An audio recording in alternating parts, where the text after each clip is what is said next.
magandang gabi sa lahat po. Gabi po ang ating ang recording. So, shoutout po sa lahat. Shoutout po sa lahat ng mga viewers and followers at saka yung mga naniniwala lang po sa ganitong sa mga ganitong hindi naman to kwento para po itong kultura ng sa paganting sa po tayo lang kaya FB po tayo sa ang Paternoster. So balik po tayo dito sa nakaraang natin. May nakalimutan kasi ako ito pansin niyo po ito. Okay, magkaiba yan may pagkakaiba. Mamaya tackle ko mamaya itong may siya. Kalasin ko muna po sa pagkakabula itong mga hindi pa finish na ginagawa mga order.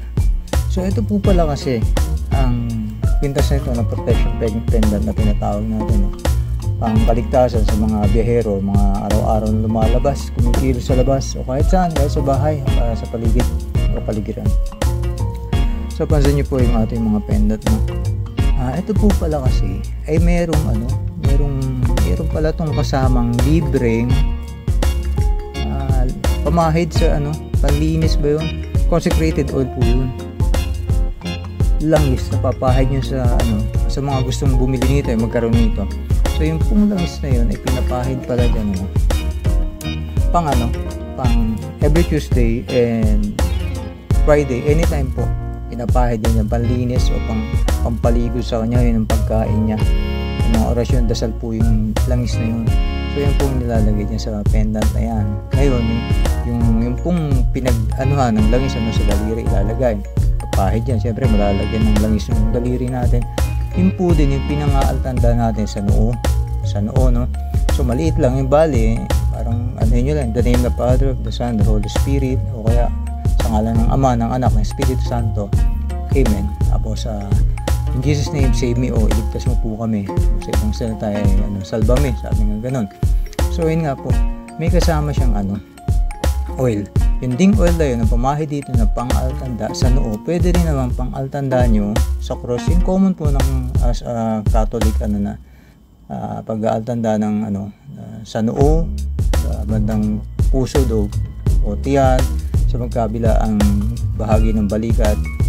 So yun po, tapos yun nga, in the name of the Father, of the Son, of the Holy Spirit, Amen. In Jesus name, ganoon.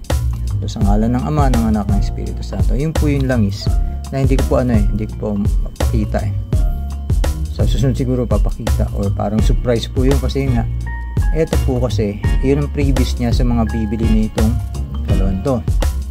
So ano pa ang nito, eto pa ang isa po, good news para sa lahat siguro po hindi ko lang, comment na lang po kayo kasi pag bumili pala kayo ng isa nito buy one take one po ito sa ngayon sa first 100 na interesadong kumuha nito. Kontakin nyo lang po yung number na magpa-flash sa ibaba ng screen sa video. So yun nga po, buy one take one siya, limited offer po sa first 100. Okay, limited offer. Ngayon ano po yung kasi papansin nyo magkakaibang kulay, diba? Iba kulay, maaaring iba disenyo. Nasa sa inyo po ang pili nyo ng disenyo. Yung buy one take one na yun, so pwede pang couples, pwedeng pang partner, pwedeng pang kaibigan, pang anak, asawa o kapatid, magulang. So kayo po pumili ng inyong disenyo na i-request nyo doon sa mga kausap nyo na nag-handle ng nito. Yung number po sa baba ng screen mag-flash. So yun po yun, tawagan nyo lang po text nyo, then interesado kasi hindi nyo na po alamin yung detalye. Ngayon pwedeng same design, pwedeng parehong kulay, parehong iba-iba po kasi shape Tingnan natin, buy one take one, parehong green o kaya magkaiba naman ng green and blue or yung round and pear o bullet type yung sinasabi natin o flat round. Yun po ang pagkakaiba nun. So kayo na po ang pumili Ngayon meron pang isang pagkakaiba Pansin nyo yung kanina sinasabi ko, etong sa kaliwa hawak ko ay merong clip. Ito yung clip na sinasabi ko, magkakaiba sila. Yung isa naman direct. Ano po ang difference? So pag lalapit natin sa screen, ayan po yung isa, yung clip. Ito clip, ito direct string to pendant. Ano pagkaiba?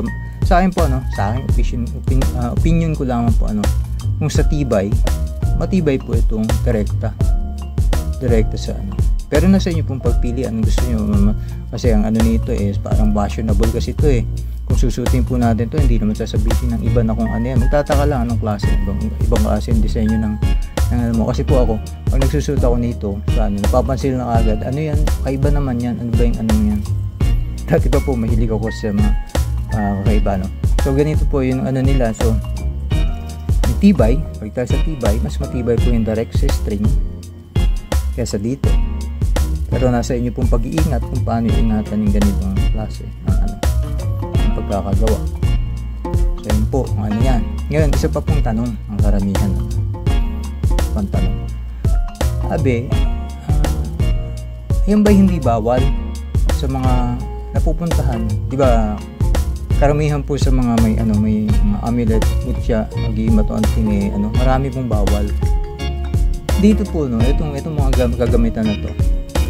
Wala pong pinagbabawal dito. Kahit saan po pwede itong dalhin. Anytime, anywhere.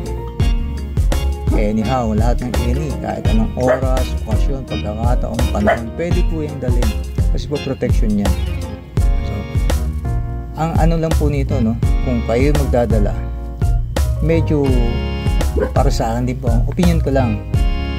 Nakasanayan po kasi natin yung mga pamilya ng araw, mga kabataan pa. Nakasanayan natin yung mga pamilya ng araw tungkol sa mga nagkatangan ng kung ano-anong mutya, galing, anting. Nating agimat na yung sinasabi na ano ba yung pasabali na hindi natin pwedeng gamitin sa medyo masasama, hindi lang siguro medyo sa kasamaan, kasi totoo po yun, medyo nangihina yung lakas po nun, kasi ang konsentrasyon po nito, ang pagkakagawa nito ay para sa mabuti, sa ikabubuti ng katangan ng kung sino man. Ngayon, may mga pagkakataon, panahon tayo hindi natin maintindihan na gumagawa tayo, hindi natin namamalaya, nakagawa po tayo lang, nakagawa tayo ng hindi akma, hindi tama o nakakamali sa paningin ng iba o maaaring sa paningin din natin mali, nga lang hindi natin mapigilan ang kailangan natin gawin. Yun po ay bumabawas po sa kalakasan ng karga ng mga ito. Pero mayroon pa ring paraan. Kasi kung kayo po hindi natin sinasadya ang mga pangyari yun, o kaya pinagsisihan natin yung mga mali na ginagawa natin, kahit pa paano po maiibsan. Para po kasi nagtatampo yan kasi po ang nito yung mga banal na spirito, hinihingi po ito ng kalakasan sa kanila, kaya nagkakaroon ng spiritual na kalakasan na magagamit natin sa mga panahon na hindi nasa sa labas, saan mang tayo naroroon. Proven ko na po ito sa matagal ko ng panahon. Marami na pong marami ng taong nagpapatunay ng mga Kaya nga po ako dati, totoo po ako'y lang dati, viewer lang o kaya lang, tawag nito, maliit ako. Observer lang ako. Very observant akong tao. Na yung mga ng kapwa, kalakasan nila. Bata pa po kasi ako nun. Marami na nagbibigay sa akin ng mga iba-ibang kalakasan. Hanggang napasama ako sa mga grupo ng mga matitindi na ang hirap paniwalaan na meron silang ganun. Pero natutuwa rin ako kasi iniisip nila na ako'y takda para sa ganun. Na tinatanggi ko kasi nung araw. Ayoko kasi marami nga nabubulit sa alam nyo na. Pero dito po, balik tayo dito, lumalayo yung kwento ko mahaba kasi yung kwento nun. So eto nga sa mga nice nito, pwede po ito kahit saan. Yung sa mga pinagbabawal na karamihan, ang pinaka lang iwasan natin ng mga kasamaang sinasadya. Kasi unti-unti po bumibitaw po ang mga karga nito. Unti-unti po sila nagtatampo. So eto po, ready to wear na, hindi na kailangan ng mga sinaunang devotion. Hindi po lahat kasi kakayanin ang oras, panahon na binibigay sa pagdedebosyon. Hindi natin nakasanayan na 49 days, ganoon. Commonly 49 days. So may oras, may panahon po yun. Kailangan ng panunuyo. Sa akin po, naniniwala ako doon mas malakas ang magiging epekto ng mga taong ganoon kung sila ay nakatalaga sa pag-spiritual na ganoon. Mayroon po kasi ang pagkakatalaga. Hindi porket ninais po natin, nakayanan natin, kakalooban na tayo ng Panginoong nasa taas, Panginoong Yahweh, ng Jesus ng mga banal spirito, na mga kalakasang minimiti natin. Siya po ang nakakaalam sa lahat ng bagay. Ito, mga kasangkapan lang, yung mga pamamaraan ng pag-i-spiritual ay kapamaraanan lang po yun. Kung tayo kakasihan, salamat sa Panginoon. So yun po, pwede itong dalhin kahit saan, anytime, anywhere. And ano ba? Yun nga, yung mga nakaraan na banggit ko, bibigyan kayo nito ng malakas na pakiramdam sa mga pangyayaring nakaamba sa labas, sa daan. Tested and proven na po yun. So yun nga, pili na lang kayo alin po sa mga ito ang inyong mga mas preferred na magkaroon. Kontakin nyo lang po ang number sa iba.